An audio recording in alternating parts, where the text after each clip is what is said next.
Hello, everybody, and welcome to another episode of the TheCivShow podcast, where we suck so you, yes, you, don't have to. I'm your host, Moisos. Raising Zozo. And Nystagmus here. Are you like doing the Like, animated you meme? don't suck, and you don't have to suck, and you don't have to suck. Who's got two thumbs and sucks? This guy. Hey, don't point to me. You're supposed to point to yourself, man. How could you do that to me? No more. You misunderstood. I was pointing at the audience. Oh. It's ironic. It's funny. Okay. It's funny. It's funny. Nystagmus, can we get a third-party opinion here? Is that funny, Mr. Academic? I have a pretty high standard for funny. Did you just say you're high? I thought you were a doctor, man. Oh my god. This doctor is high. No, it's okay. I think doctors should be allowed to be high. He's not. On the record, he's not. He's not on the record. So let's talk about these patch notes, shall we? Man, it's a doozy. We got a lot to unpack in this patch notes. I love patch day, guys. Is it patch day? It's patch day. It is patch day. Don't you just love patch day? Patch day? It is. It's like we get like a bunch of little Christmases kind of sprinkled throughout the year. Christmas in January. Yeah. AKA Orthodox Christmas. Like Polish Christmas. Like Serbian Christmas. Yeah, man. In late January. This one's a doozy though. Yeah, let's get right into it. Let's get into it. You start it off, bud. Start it off. You want me to start it off? Yeah, I got to play today. I played today. So let's start with Kublai Khan for you. I'll just skip down a little bit. Okay. You have the best perspective then, huh? Yeah. I have a perspective. I think we could all agree that my perspective is not generally the best perspective, but it is a perspective. You're one of the three different perspectives. I have a third of the perspective. Yeah. So today I tried Kublai Khan of China out, and it was a lot of fun. There was some disappointment. I don't know if it's a glitch or if it's intentional, but I decided, Kublai Khan. So as you guys know, so just like really, really quick, Kublai Khan's special ability is that he gets a bonus. Yes, he gets a bonus economic policy slot, and he has that. Receives a random eureka and inspiration when establishing a trade post with another civilization city for the first time. So he gets that instead of Emperor Quinn's ability, which is the workers get to work on ancient wonders, and so they get like an extra build charge, right? Yeah, and they get an extra build charge. So China under Kublai Khan is all about trade and economic policies. Okay. And then otherwise, though, you still got the Crouching Tiger, you still got the Great Wall, and you still have the Eureka is 50% bonus. So my initial thing was like, okay, well, I'm gonna double down on the trade. I'm gonna get Owls of Minerva, right? I'm gonna have some crazy trade routes, and I'm gonna get 2 bonus economic policy slots. I was really excited. And then I took it. I found Owls like turn 3. So it was like extra, like cha-ching. All right, awesome. I don't have to look too much for the Owls of Minerva. Guess what? I get Code of Laws. They only give you 2 policy slots or two economic policies for Code of Laws. Well, I had 3. So I filled my 2 and it would not let me click OK. So I had 1 military slot filled. I had 2 economic policy slots filled and an empty policy slot for economic. It would not let me click OK. So I think that is intentional, though. There's no way it's not.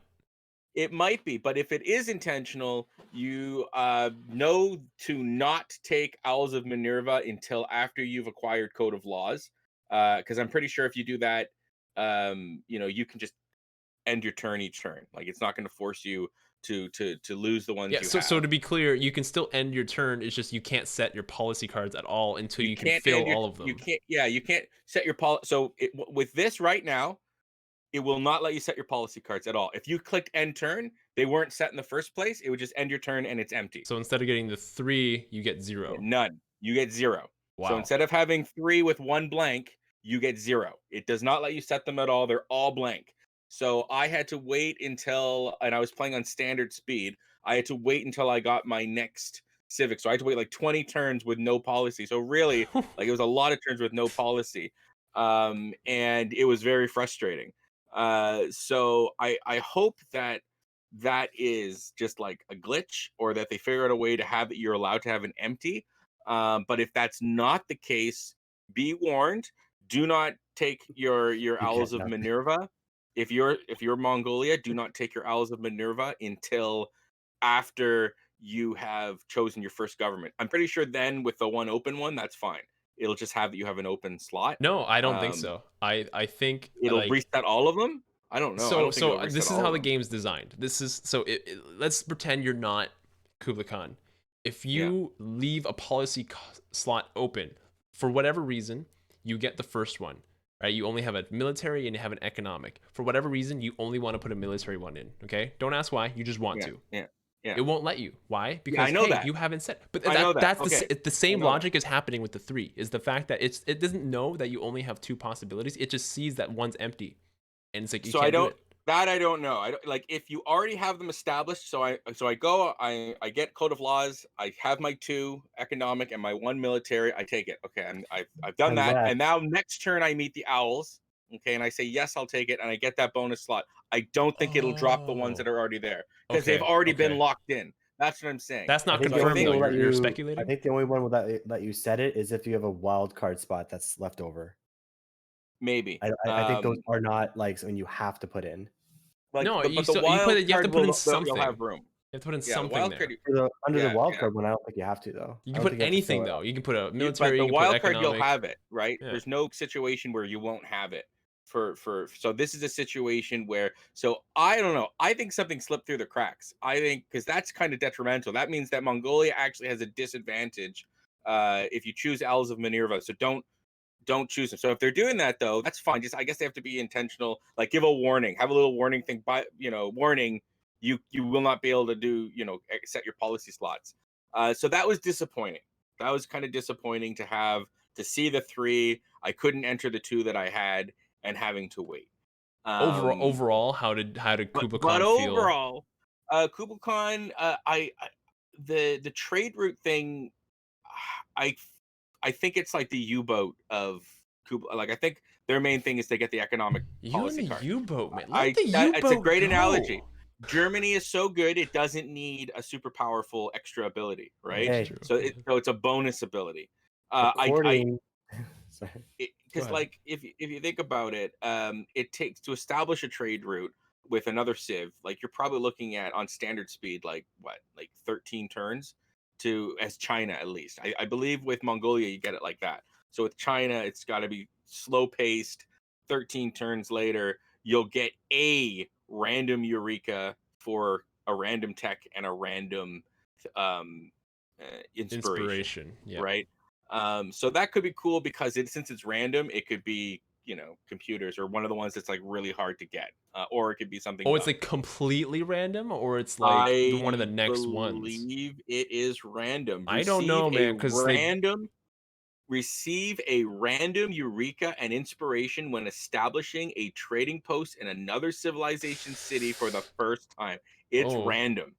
It could be computers. Really? It could be nanotechnology. Can you? It says it's random. Okay. It doesn't say within an era. It would say it might be within the medieval era. It would say that. It would say within the era. The reason why I'm arguing that is because even in the video, why was it shown wheel and like the other one that was like both of them were ancient era Eureka and inspiration. There's no way that's a coincidence. No, it's random.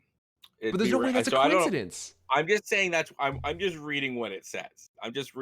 Normally, it would say like a great scientist will say, trigger a random for medieval era technology. Okay. Right? It would usually specify that. And there are ones that give you random. Right? So either way, I found that underwhelming.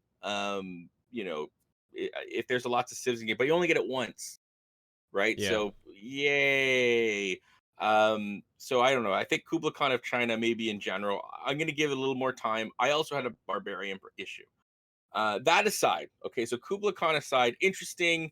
I love the economic. I think that's the main delicious treat for that is the economic. I think who cares about the other thing? The economic is good enough. Yeah. Having a bonus economic slot, that's a big deal. Because that means for even with Secret Society, any other Secret Society, you're getting that bonus one. Maybe Owls, you don't need to bother with that. It's still good with the other guys. Corporations, on the other hand, oh, I had to stop. Like I loved how Okay, well, amazing. can we put a pause on that one for now, and You we'll don't get want me there? to talk about Well, my no, we'll thrift get there. I want to corporation? go. Okay. I want to go to Nystagmus. I want to hear him talk about Oh Vietnam. no, I was. Oh, talk about Vietnam. Yeah. So I haven't been able to play the game yet, But but like, let's hear your theories behind yeah. Vietnam. Yeah. So I still stand by what I thought before. I thought they're a turtley culture civilization, right? I don't think a lot of their abilities. I know we were kind of like at awe with how powerful their units are and how fast they can move. Right? They're basically like speed demons essentially, but they stay within their own territory. Yeah. Right? And so I Well, still think they're okay. pretty turtley Yeah. in the sense that they're going to be heavily defensively minded. And I do think that I don't think they're as unbalanced as we all thought they were, though. I don't think To be anyone found them honest, unbalanced. I don't know if anyone argued I don't that. know. They We just were kind of excited about singing it. their praises. We were kind of saying like, "Come on, come on, guys." Last podcast, we were saying like they're like overpowered and this is insane. Everything about them was insane. It's good because it's unique. It's cool, but I wouldn't go overpowered. And I've never played them yet. Even with my first look video, I said it's just not my game style. I think they'll be good. I just don't.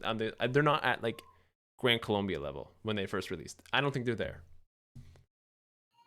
So I do think that their special unit, the Void Chen, is very powerful as a defensive unit, right? It does replace the crossbow, which makes sense, right? A crossbowman can be an offensive unit, but it's most effective defending your cities, right? And this is just a super fast crossbowman that is stronger. Take a move right? after the pack. Yeah, and it has greater sight, right? So I'm assuming that it'll have abilities to like shoot over hills and stuff.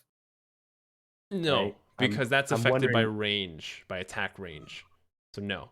but no, but if even at the range, if you don't have sight over the hill, you can't shoot past it. Even if you have sight over the hill, you can't shoot past it. You never had a guy like a melee guy beside a. Scout's over here and I can see you, I can't shoot over the hill. Yeah. Right. If I like, even if they're within vision, that'd be cool though. If you could shoot over the hill. I think I could have sworn there's a way to do that. No, you have to have like 3 range maybe, and then you can shoot Or 2 over be a on hill. a hill. I think if you're on a hill, if you're on a hill, that's another yeah, way. Yeah, but I was wondering because if they're elephants, right? Because like they're higher up. You're thinking realistically, you know? Yeah, but the elephants are tall, but this is they're higher than civilization. hill. They're big. And I agree with chat that I think that the level of city plan, like I don't think I would be able to take Vietnam and like play very good at them. The amount of city planning you have to do to take advantage of them is it's pretty labor intensive, right? So for anyone who doesn't know, so all their land specialty districts have to be built on rainforest, marsh, or woods, right? So they have a little bit of a limitation where they could put their specialty districts. They get +1 culture in woods, +1 science in rainforest, and +1 production in marshes. And then woods can be planted once you get to the medieval fairy civic. So you can maybe fix one of those problems later on in the game by creating the thing that you need to build the districts on.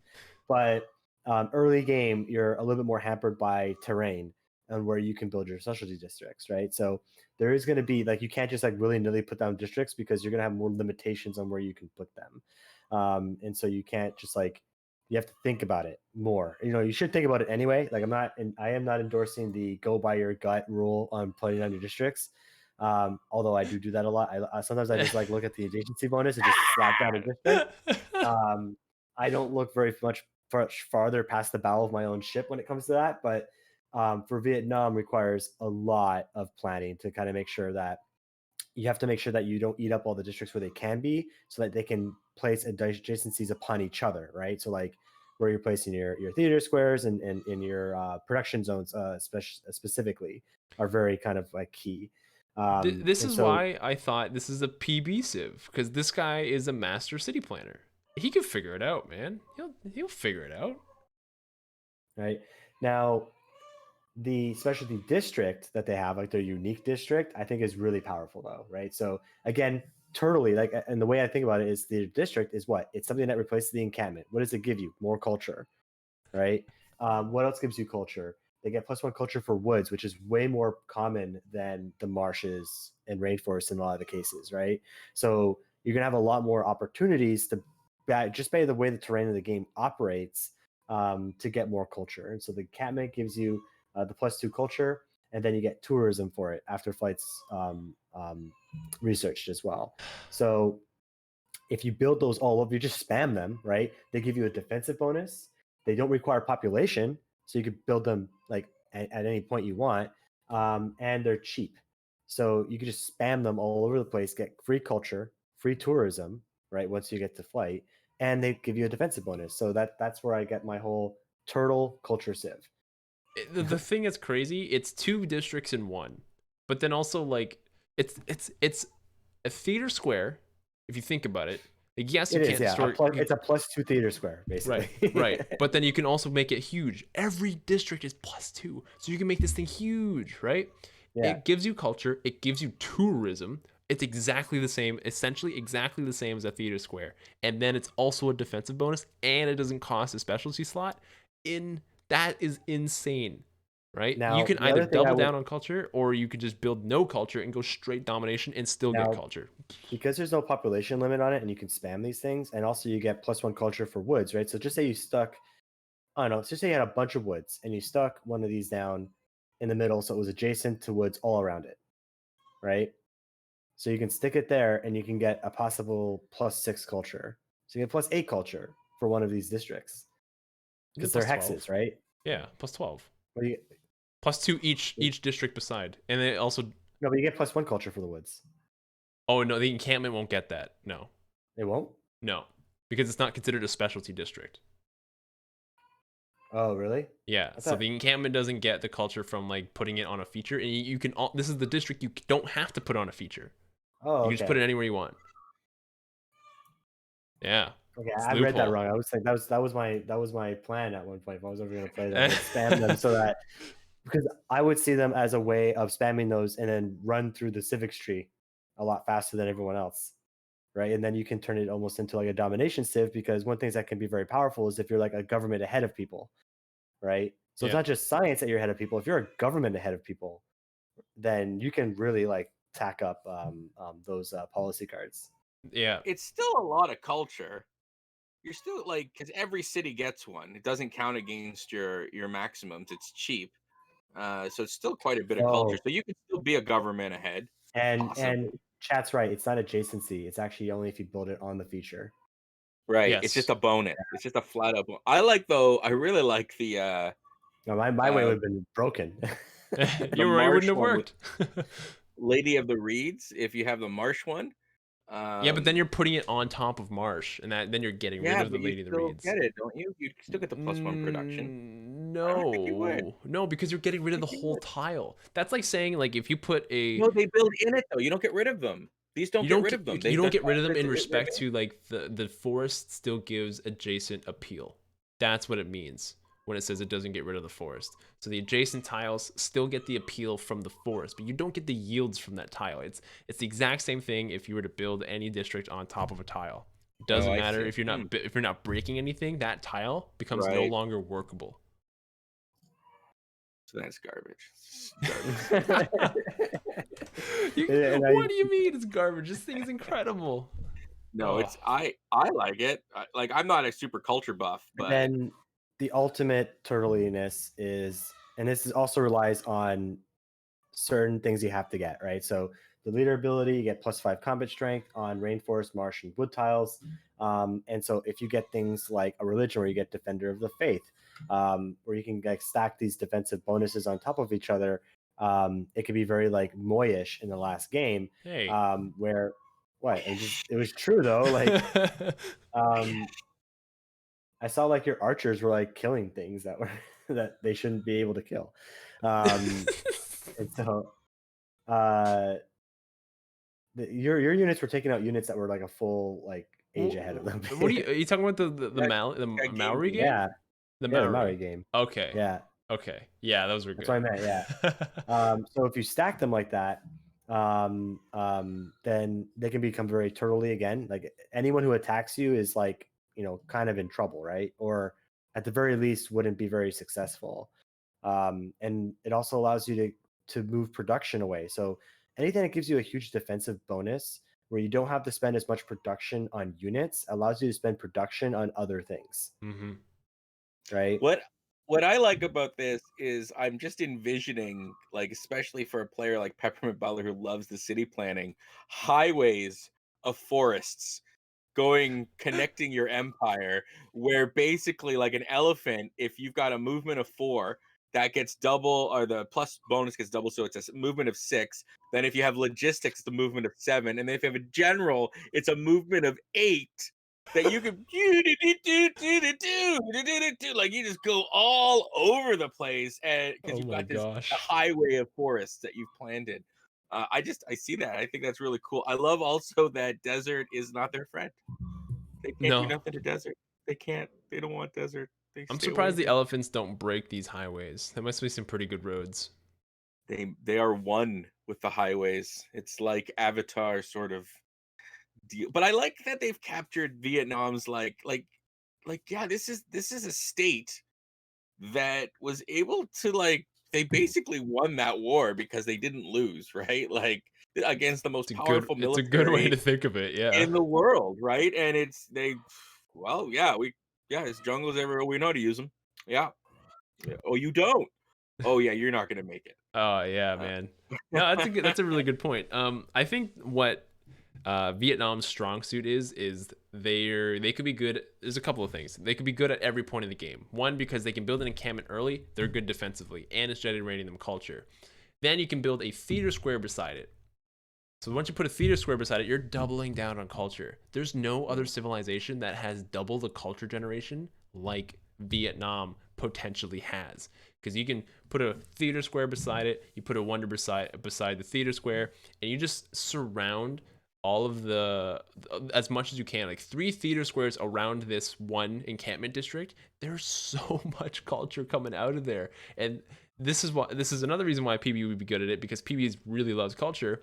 He's gonna stack it and stack it and stack it, and it's gonna be Pericles. Like, Pericles can get really good culture early game. I think Vietnam can very easily outpace Pericles in a culture game if they get to at least, let's say, the industrial or the Renaissance era. That's my opinion on Vietnam. Strongest culture civ in the game. Boom. what I Mike. like Mic drop. I like the potential for different victory conditions, even like domination. Like, the funny thing about them is their enemies are either in a position where their enemies are in a massive disadvantage or have a big advantage. And what I mean by that is, like, so against the Mali or like Egypt, yeah, you don't have to worry too much about them attacking you, okay? Because you don't you and many, like, or any civ that likes to chop down trees, okay? But if you're going against Brazil, if you're going against Congo, if you're going against the Coupe, these civilizations are at a disadvantage fighting a civ like this, where very easily I think Vietnam can overtake them because they're keeping their forests. So not only am I coming in and I got that +5 bonus, when I take over your city, now I'm keeping it because all of my stuff I'm even more mobile than I was before. So as a natural defense against an aggressive Vietnam, you would chop down your trees. But if your civ doesn't like chopping stuff down, like the ones I just mentioned, Brazil doesn't want to chop down rainforests. Yeah. It wants all the rainforest it can get. It's not Yeah. it's not chopping down no rainforest. Congo's not chopping down rainforests. So against these, Vietnam has this huge advantage. But yeah, against some of the other ones, like I said, like any of the desert civilizations, yeah, you're good to you not worry about Vietnam invading. So I like that, a defensive civ that can actually like do some slaughtering if it wanted to. Is cool. I think the only pitfall they fall into when it comes to an offensive war is when they start capturing cities, though, right? Like you said, like the desert cities and stuff. If you capture a city and then all of a sudden there's no woods, there's no marsh, and there's no Yeah. rainforest, can you build specialties? Like That's you you just pick and raise that choose. city at that point. You Right. raise it, yeah, you pick and choose. So you would probably determine conquest based on the number of forests, marshes and stuff like that that are in the area. So that's why I mean like Brazil, Congo, the Maori. These are all civs that Vietnam will very much enjoy coming in. Actually, it's like you place the forest, but can you put forests on desert tiles? No, Like you can't. But you no. can inherit their districts too. So if Egypt built like a Sure. bunch of districts already, and you just kill them and take the city, you inherit all those districts. You don't have to build them. Yeah, You just get but them. you can't add new ones though. Yes, you can't add new Right? ones. Yeah. So correct. they have it's almost like they have for those situations with Egypt and Mali, you want to hope, let's have peace. They're like not likely to attack you because they have too many advantages, but you're de-incentivized to attack them as well. So I like that. Like that's pretty circumstantial, but like I think that's cool. So why don't we very quickly take a break, and then when we Sure. come back, we can talk about corporations and the rest of the patch notes. Cool. Yeah, and Kublai Khan of the Mongolia. Do we want to mention them? No. Oh, I thought I gave you the whole I guess I opportunity did. for Kublai Khan. You kind of did. You covered him. You covered Kublai Khan. I mentioned Kublai Khan sufficiently. Let's take a break. Let's take a break. We'll be right back. After these messages, we'll be right back. Hello, everybody, and welcome back to the TheCivShow podcast, where we suck so you don't have to. There's a lot more in this patch that we have still yet to talk about. Zoe, take us through your experience with corporations and monopolies. I think that it was my favorite part of this patch. Honestly, I haven't tried Vietnam yet. New civs are great, but a well-made, balanced so far game mode. I love that. Like this is the next secret societies. I think this is secret societies become a staple in Civ. This is going to be the next secret societies, where the other game modes are fun, objectively, subjectively, whatever, subjectively fun. This is objectively fun. There you go. So basically, and I was amazed how early you get it. I was like, okay, that's good. You get it nice and early. So when you get currency, you can found an industry. Okay. So in order to found an industry, you need to have 2 luxury resources. So if you own 2 and mined, so you have to, or whatever, improve. So like 2 luxury citruses, resources. 2 diamonds, 2 whales, citrus, 2 diamonds, minimum. Okay, right. Minimum. And so you go, you mine them, and then your builder can stack. So I think we lost them. Yeah, we lost them. Wait 1 second, guys. They'll come back. Wait 1 second. I know. I love my Discord. I just love it. You can stack them was the last thing you said. So yeah, so you can stack. So just like with how when you build a district, you can build up with building. So you can stack it. So you build your mine, and then you stack on top of it, and you build your the industry on top of it. So when you do that, whatever the bonus is, it goes up. I think it might even just a flat out double. So I had mercury, for instance. So the mercury, like when you mined it, it was like I think like 1 food, 2 production, 2 gold. 2 production, and no 2 production and 1 science. So after I had the industry, it went to 3 food, 3 production, 2 gold, and a science. Okay. Right. Yeah. So citrus as well. Like citrus went up to 5 food, and I think culture or gold or whatever. So it basically gives you a nice chunk for the city that builds it, and then on top of that, the city that founds it gets some sort of cool bonus. So when I did Mercury, the founding city got a 15% bonus to science for having that I founded the Mercury industry. Yeah, that's crazy, man. That's 15% science. That's 15% science. That's huge. Yeah. The citrus one I did was 30% production for military units. Production reduction for military units, right? Mm-hmm. So basically now you have, if you get the industry effects, they're going to give you a nice chunk of added bonus for the working the tile. I think the baseline is something like doubles or something like that, and then on top of that, every single one provides some kind of bonus. They're pretty varied. Like Cocoa is plus 20% city growth, plus 3 housing. That's big. That's a really big bonus. Coffee is a flat out plus 20% culture yield to the city, right? Now it's just the one city that does it. So you do have to be strategic about making that decision of where it goes. And I did discover that like once I did it there, I couldn't do it elsewhere. So even if I went and got more, that's where you're wrong in a way. I didn't have enough. Maybe I didn't have enough. Maybe we'll get there. We'll get there. Okay. I think because I already know of a way how you can do it, but maybe you didn't know. Okay, how do I do it, Moy? So you said you had some experience with the products. How did you make a product? So you use a builder.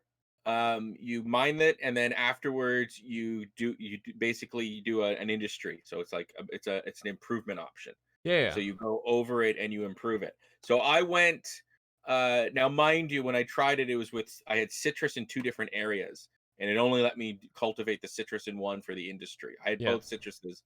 But I did have another area that had mercury, so maybe I could have done that and I just didn't notice. Maybe there was a way to cultivate it, unless it was I had to sell it. So it might have been that as a trade option. I didn't look at that. What's the way, Moy? So you have these industries, but you also have corporations. So you need to build a corporation. In order to do that, you need to have a great merchant. Okay. So once you have a great merchant, you go on to an industry, then you can make it a corporation. So it gives it additional yields, and it also gives you the ability to do a city project that you make a product. So this product is the exact same bonus that you get from whatever you made it from. So if you have a city with coffee and you make a product of coffee, you can move this product to a different city to give it the same bonus. So in order for you to store this product, you need to build a stock exchange from a commercial hub, or you need to build a seaport from a harbor. So if another city has a stock exchange, you can say, okay, I'm going to put this product in the stock exchange. Now both cities have a 20% culture yield. I didn't get that far. So it's like, that's right. So it's like artwork. Yes. Right. It's like finding a frame from a tribal village that you just couldn't get rid of, and it came back each time. Okay. No, I didn't get that far where I had stock exchanges. But yeah, okay, that makes sense. So I want to hear like this tango. So are you excited about this, man? Finally, your dream come true, right? Yeah. You were right. Yeah, I really wanted them to do something like this to get the corporations or some sort of economic thing involved. Now, perfectly though, I'd like there to be an economic win condition, like maybe having a corporation or monopoly on the majority of the luxury resources in the map or something like that. I don't know, like something along those lines. But I think that would be the next logical step. But I think this is pretty good. It allows people to because really, when you get these luxury resources, all you do is do it to get amenities, and you get it maybe for some of the yields on the thing, right? You're talking about not when you're playing corporations, right? Yeah, not when you're playing corporations on it, right? Right. So I think this is like what they're doing with these new game modes is maximizing the space on the map that they already have, right? It's not like they're making any major changes to the map itself or how you interact with the luxury resources, but what you can get out of them in the game mode. Meaning, we want to cause more conflict. Well, people are never really going to fight over diamonds, right? In the game, there's no point, right, to do that. But there is a point now, right? Someone might have that third luxury resource that you need to make that corporation, and so there's a huge incentive there to go ahead and take that city that has that luxury resource, so you can get that third one, so you can build that corporation. You may even have great merchants waiting around just so you can do that and then build the corporation before you expend them, right, to do that. And then you may have like the perfect city where you can, like, a plus 20% boost in something would be pretty big, a big chunk, right? Yeah. And so like even when you use things like, for example, like diamonds, 25% gold in the city. Mali, dude, right? Is gonna have a good time with diamonds. Oh yeah. And so I can see people, like, when they want to do a specific thing now with these boosts here, trying to get specific types of luxury resources, right? Yeah. So, for example, if you want, I don't know why tobacco does this, but 30% production discount on military units. Don't know, man. It's I don't know, generals smoke cigars, I guess. I don't, but yeah, it's true. so, keep your people happy or attracting more people. It's right? a badass thing. Other ones are kind of tropey, like wine culture. Yes, because cultured people drink wine. Basically, right? Yes, cultured people drink wine. Yes, Good. oh, so good. The Pinot Noir, so good. And so I think people can, it could be something where it's a sticking point where also, I don't know if anyone read into the patch notes, and I haven't played the game yet about it. Does trading the luxury resource affect your ability to do this? No. To make that was confirmed by No. Carl. Yeah, no. Yeah, Okay, it okay. doesn't. I traded my mercury and it still worked.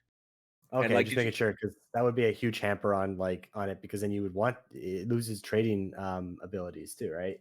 Especially with the Yeah. AI. Yeah, So, exactly. But yeah, you can trade them away still. But okay. now you gotta beeline to corporation. Like, it doubles the effects of all of these. So 30 becomes 60. Like, when you with certain secret societies like the Void Singers, or like certain civs like Scotland, where like they already get these intrinsic like, these are gonna be huge. These are gonna go up to like 120% bonuses when you add everything up with all the different stuff. or it could make up for things, meaning you may not be a very strong science civ, but you were lucky enough to be near T. Yeah, that's true. Right? I was thinking that too for the Mali. I was like, oh, so this will help this can help the Mali make up for their production minus to buildings or to military. They get a 30%. So this would countermeasure that. So that would be, we'd be building at a normal rate. Man, 30% production discount to buildings is nuts. That's crazy. And I agree in chat. Maui did become an A tier as a hero now if you play with this mode on. The ability to just spam luxury resources is going to be really important. Right. I was thinking Maori, like the civilization. Maori, I'm like, why? Yeah. I'm like, I don't understand. Maui, the hero. Maui, the hero. Got it. Yes. Yeah, he's amazing now, right? My goodness. But sometimes he spawns a bonus resource. So it's like, still RNG, but it's still good. The thing about Maui, I don't know if you... Go ahead, sorry. If you have enough faith, you just keep on spamming them until you get the stuff that you want. I don't know if you know this about Maui. You can't put resources in your own territory. You have to put it in neutral territory. So you have to plan, okay, I'm going to put a city here eventually. Spam it with resources and then put a city there. So you can't just keep recruiting them and keep like putting down resources. And then corporations with like, you would not want to do this with heroes, because there's that one hero, and Nutua or whatever, she destroys Anasi, she destroys resources. So you go in, oh, what's this? Oh, you got a corporation on some coffee. No, you don't. Yeah. So that would be pretty devastating. That's like Hercules and Wonders all over again. Hey, that's fixed. Okay, Peppermint Butler's little Zoe punch. They fixed that in this. You can't do that Hercules punches a building anymore. Yeah, but that'll live on forever. That clip will live on forever in a memory of the TheCivShow. It was a good clip, man. It was. So corporations, awesome. Looking forward to corporations. Yeah, let's move. Let's move on. I got the luxury of building the new districts as well. Underwhelming for me, but that's just because well, it's not that the buildings are underwhelming. It's that I was expecting the culture bomb to go beyond my borders so that I could do something, and I guess it's limited to like. Oh, you don't know how culture bombs work, do you? I just don't know how culture bombs work. You can't have it 3 cities away from, more than 3 tiles away from. So that was on me. Okay. But beyond that, this building's amazing. There's certain civs that are going to love this. I was just talking with Moy about Teddy.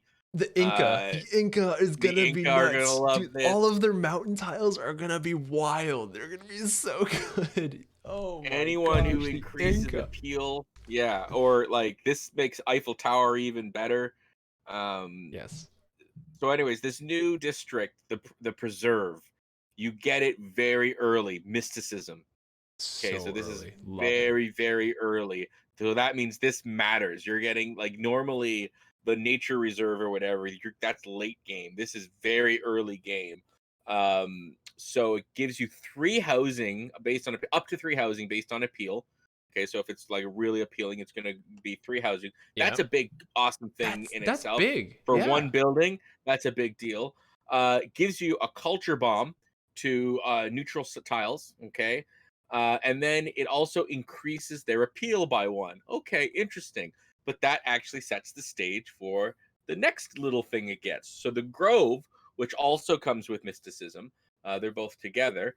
You get +1 food and +1 faith to adjacent, unimproved, charming tiles, which, with that little +1, I believe charming is 3, right? Yep. A charming rating is 3. Appeal of 3 is charming. Appeal of 3 is charming. Okay, yes. Very achievable. So that means with like civs like the Americans, the Teddy, already he gets a +1. So that means with this, unless it's a swamp, it's or a marsh, it's going to be a 3. It's going to be charming.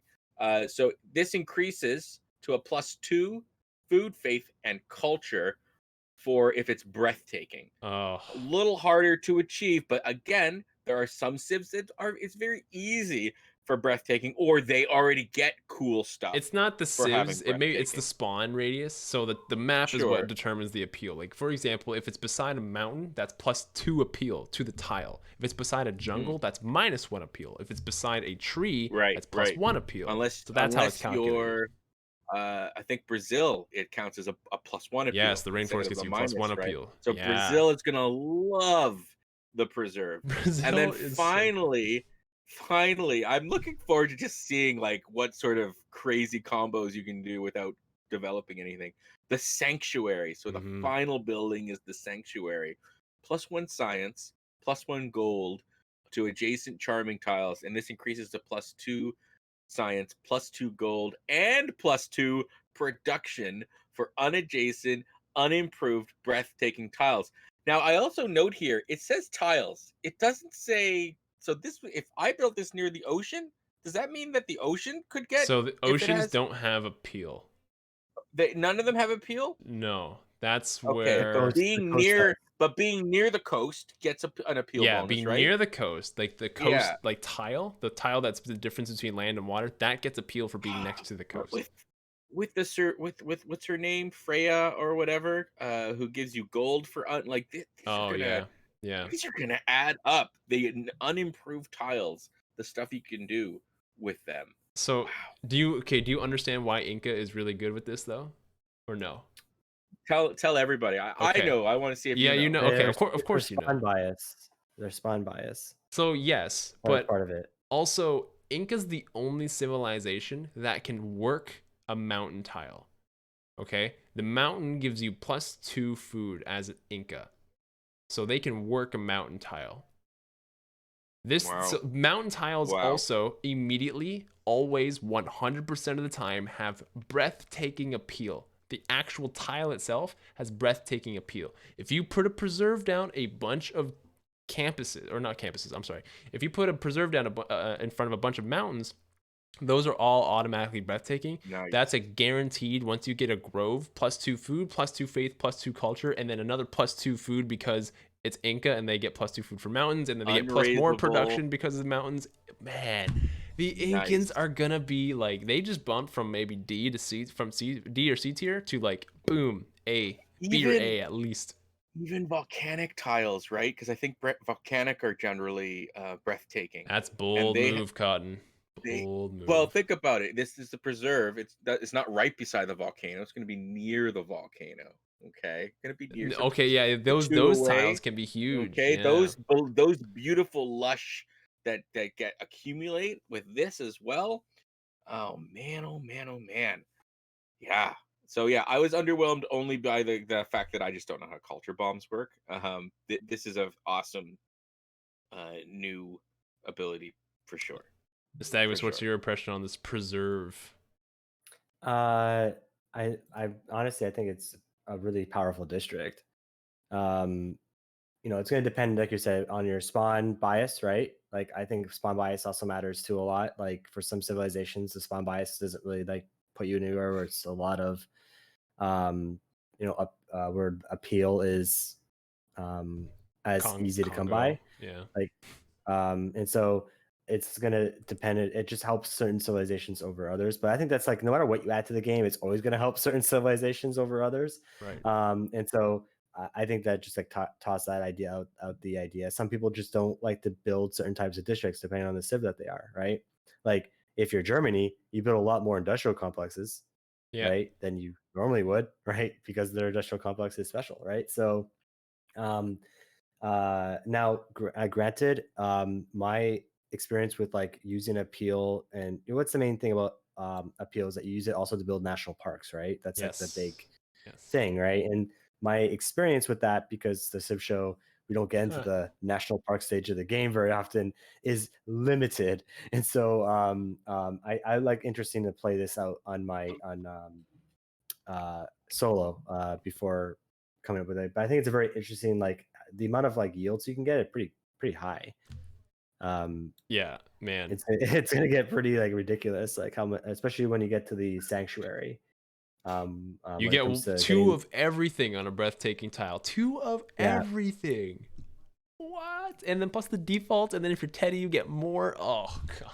I think the next like 3-player game that we should do like Bull Moose, Inca, and like Brazil, and let's just see like how crazy we can get. I'm with it, man. Preserve bonuses. It'll be like, and that'll be like the win condition at the end is who has the most awesome. Who's got the best single tile? Single tile. It's gonna be Bull Moose, but like like well, no, I'm curious. I was thinking about like this with the Hermetic Order, with the ley lines, right? Because I think a ley line can be breathtaking. So if a ley line is there I think they can. So a ley line, and then with all of this, like that would be a super but ley lines line. You're gonna want to put districts around, so like that's kind of where it defeats the purpose a little bit. Yeah, I know, not always though. If you have enough, like you only get one ley line though, right? So if you're lucky for the entire this plus vampire camps, says Chinko. That's a very vampire. Good point. Yeah, vampire. Yeah, because it'll let you be like you'll just do right beyond it, right? Yeah, you can get at least 2 of these tiles for sure. Trapped in there. Oh, that'll be the challenge. Who can get the most ridiculous unimproved bonus wins the game at the end of the night. Whichever, like one tile. That's all. Whoever's got the one best tile. So let's go through some of the free game updates. Let's go through some of the balance in the gameplay. So I'm gonna start here. We can kind of go through the list. I'll just start with the general. Then someone can take Byzantium. Then someone can take Babylon pack. So general.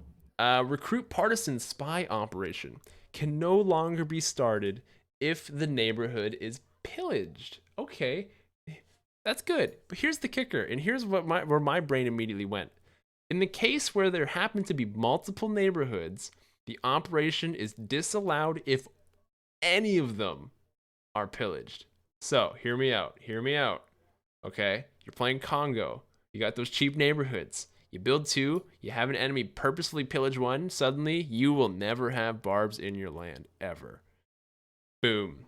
Look at that. Genius. Barbs or 200 partisans, which are basically barbs. Say, no one can recruit partisans for you. But the point is, like, as the Congo, you want to build all of these houses. You want all these neighborhoods, but you're susceptible to spies and recruit partisans, right? If you just have an enemy, hey, pillage 1 of my my neighborhood districts when I have like 4 or something, and suddenly you can't do that anymore. It's an idea. It might not be great, but it's an idea and it might work. It's something to experiment with. It seems like you're giving up a lot by having a district perpetually pillaged just to stop like a pretty hard spy operation from succeeding. It's to succeed, hard, right?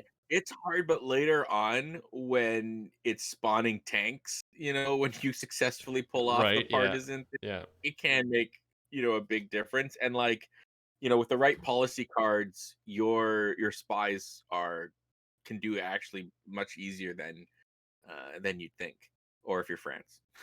So, Zoe, you do the Byzantium Gaul pack here, and then we'll have Nystagmus do Babylon. Sure. So they fixed the bug where any unit becomes able to melee attack walls at full strength after Byzantium builds at least 1 cavalry class unit. We're gonna blame this one of YPB1. This is YPB1. Yeah, for sure. I knew it. Yeah, there's no way he could have beat me without a Game Genie glitch. I knew it. I knew it. Nystagmus, you're forgiven. It wasn't PB that beat you. It was this bug. Stupid bug. Yeah, right here. Yeah, and the Exploiting a bug pretty Tag was having low. a strength of 120. That didn't like, you know. Yeah. No, yeah, no, that's not it. No Hey, and way. that affected his nuke production in the later game as well. So it's it's the butterfly effect, and it this and flaps its wings, and then their nukes land on Moy in a different game. That now we know we can solve every unsolved murder in New York City. We now know. Okay, let's move on to the Babylon Nystagmus. So Babylon pack hero relics will appear in the next available city if a hero's home city is full. I guess like was there a problem with them just like disappearing? I guess I think they did. Fix an issue where claiming any hero would unlock the steel driving man achievement. I think that's funny, but okay. I got that achievement. I was wondering why. I guess that's why. It's a bug. Fix an issue causing hero antiquity sites to spawn in mountains. That would suck, man. Yeah, like oh look, there's a antique, but I can't get, or an artifact, but I can't get it because it's in a freaking mountain. Like what the hell? Oh, that's funny. Here's the one where fix an issue where Hercules Rage can be used on a wonder. Was that Peppermint Butler? Huh? Temple of Artemis, Peppermint Butler? Yeah. Fix an issue where heroes would return to ancient era strength after loading a save. That would suck too. That would suck so much. Thankfully, we don't play with heroes, so like we never experienced that. Fix an issue where the hero killed pop-up would not display after a hero was killed by an enemy. Okay, whatever. Okay. Yeah. Fix an issue where the player could get multiple free technologies from building the Maniavra after repeatedly becoming the suzerain of no. Have you seen this video of Potato McWhiskey and Spiffing Brit? Have you seen it? No? Okay, so I'm gonna have to inform you guys real quick, okay? Because clearly you guys are not cultured enough to watch our fellow creators over here. So, Spiffing Brit, if you don't know who he is, he's known to find exploits of games, okay? I don't know how he does it. This guy's a genius. Maybe he's got to be a programmer or something because he just knows. So he found out that if you move the governor, the diplomat that gives you a free envoy, right? If you establish her, you become Suze of the city-state that gives you the free technology when you build your first unique building. You get the technology. If you move it out and then back in, right? You know how it takes 5 turns normally to establish a governor? So if you move it out and then move it back in, the game takes it as you made a mistake and it immediately establishes back in the original city. And so he was unsuze, and since it's the same turn, the game keeps thinking it's the first time he's building this tile, so it gave him a free technology every time. And this is as Babylon. This is key. It says Babylon. So when you get a Eureka, every time free technology, free technology, free technology. And so on turn like 5, you can have the entire tech tree done, and you have GDRs, and you have just like whatever out. So this is the bug that they're referring to. They fixed that part of it. Okay, got it. So that is crazy. That's awesome though. I watched the one that the Spiffing Brit did for the pirates, where he showed how broken the pirates were. Yeah, that was great. I wonder if that's got reworked actually. There's pirates here. I'm not gonna go over it, but I'll see if that one is there. No, actually they didn't fix that. I don't see it in there. What is important in here? The AI. Okay, that's always important.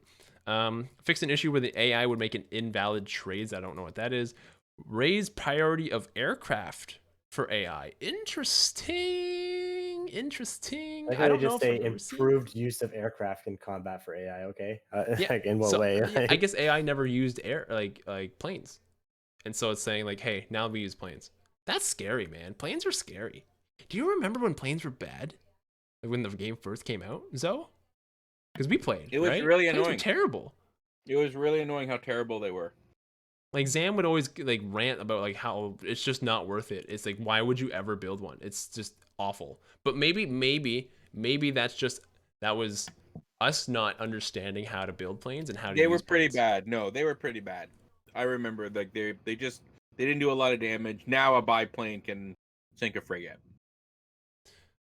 Dude, the planes are unreal. So that's basically all the changes that that are important. But let's now they didn't. Go ahead. They didn't. I didn't see any. I still found that whenever I played the computer with heroes, they didn't use them very much. Heroes, yeah. So okay. I don't know if they fixed that the AI doesn't sound like it. No, it doesn't sound like say it. anything there. So that's fine. I don't usually play. So I don't know if you're aware of this, but as of right now, I don't know if they said put out a tweet if they fixed it or not. But multiplayer is broken. You can't open multiplayer. It crashes your game. Oh no! I know, right? I guess we're done. This has been fun, guys. The Civ show. The Civ okay, show Timorius is saying they fixed it. I also tested that Unified works. Like, you know how there's two options, like the internet and internet unified PC play. Unified PC play works. So there's a workaround, thankfully. It's just but apparently Timorius is saying they fixed the multiplayer bug. So that's really good. Anything else you guys want to mention about these patch notes before we wrap up here? Well, we still have to do our announcement for Sunday, but we didn't really talk about Kublai for Mongolia, but pretty much just better Mongol. Like, that one makes, I think, more sense because it's instantaneous. You get the trade route, so that's cool. But in general, the only thing I'll say about the sadness for this patch or for this Frontier Pass is it's the second last one. We're almost done. It's been it's been such a journey. There was an announcement also on the stream that in April, after the new Frontier Pass, 2/3 of all of the civilizations are gonna get balance changes. Oh, interesting. 2/3 of all the civilizations. That's basically everyone who is not in the Frontier Pass. So everyone's getting a bump. Everyone's getting up. Everyone's getting that makes sense. The vanilla, like Spain and Canada and stuff like that, they deserve a little extra something. No, that's excellent. So no, even when New Frontiers Pass is over, there's still going to be at least one more update. There you go, one more before we find out, are they going to go Civ 7 or are they going to give us another expansion?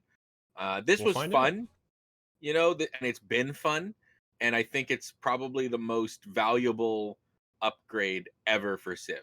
And I'm a dinosaur. I've been playing since Civ 1. I think that this has been pacing it out, all the feedback they get and the hype they create and the community engagement, and the game just gets better and better. And I love game modes. I love that you can turn them on and off and all that.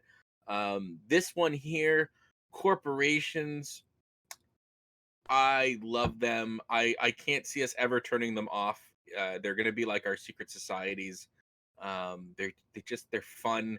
Yes, it's going to accelerate the speed of games, like getting some of these bonuses, but it's also going to accelerate the acknowledgement that take it out, go raise it, go and pillage it. These are valuable spaces you need to consider, but it adds an economic flair to the game. So I really hope the last game mode introduces a new victory condition. That'd be cool. That's gonna be tough though. Like a game mode that introduces, like an optional game mode that introduces a new victory condition. I doubt it. Didn't diplomatic victory get added with? But that was with an expansion. That was with like a whole expansion. I guess. Yeah, you're right. DLC, right? That's different. This is like an optional thing. I really doubt it.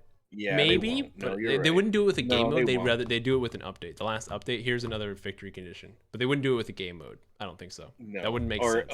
Or if they ended up doing one more expansion before Civ 7, they could do that. Yeah, they could do that. Either way, this was very exciting. It was fun. I'm looking forward to playing Vietnam. I'm actually now most excited about the Preserve.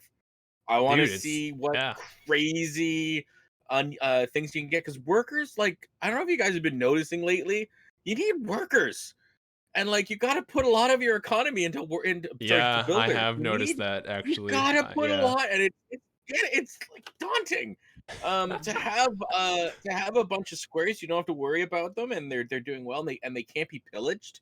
You don't have to worry about them being pillaged by barbarians or TheCivShow hosts. That's at least the guests can do it though. That's all that matters, right?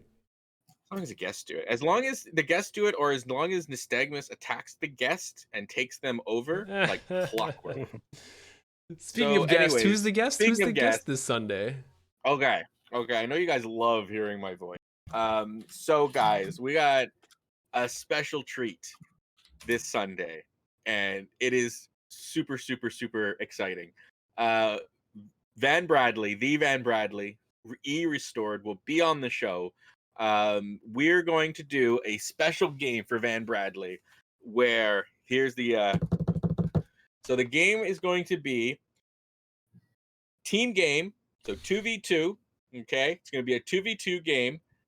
Vietnam and Kublai Khan versus Vietnam and Kublai Khan. So we're going to do woo. So on each team there will be a Vietnam player and a Kublai Khan. And on each team there will be it'll be a China Kublai Khan on one team and a Mongolia Kublai Khan on the other. So what I'm going to do right now is I've got some of my fancy cards here. Okay, we're going to draw the teams right now, and I guess we should, just to plan ahead, we'll also determine who's who right now as well. Sound good? Okay. I want to insist that whoever gets Mongolia Kublai Khan has to be the aggressor, and whoever gets the China Kublai Khan should be the defender, and there should be war. That's all. Sure.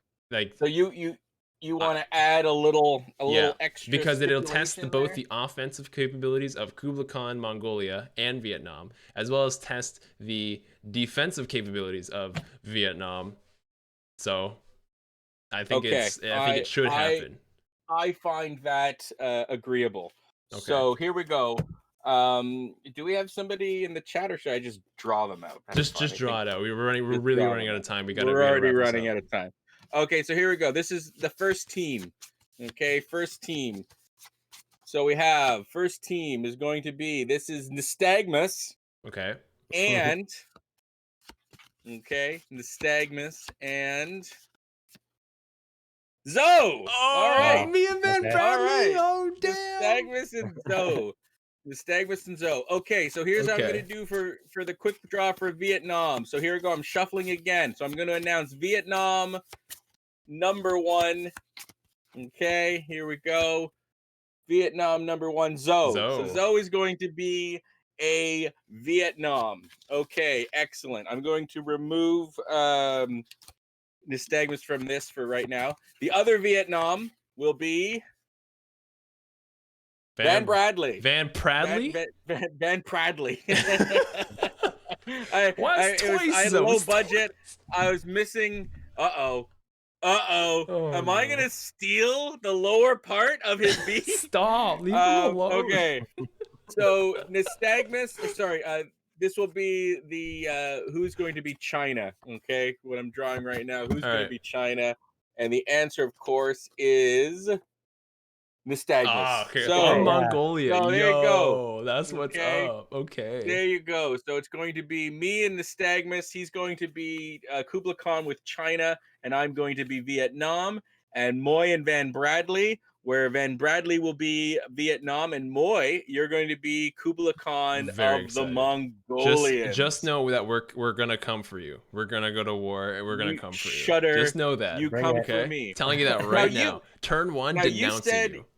You said that we're something about trying to have war, but China's Kublai Khan isn't war necessarily. No, but he has great walls. He has great walls. He's good at defending. That's true. And he's got crouching tigers. Very good defensive unit.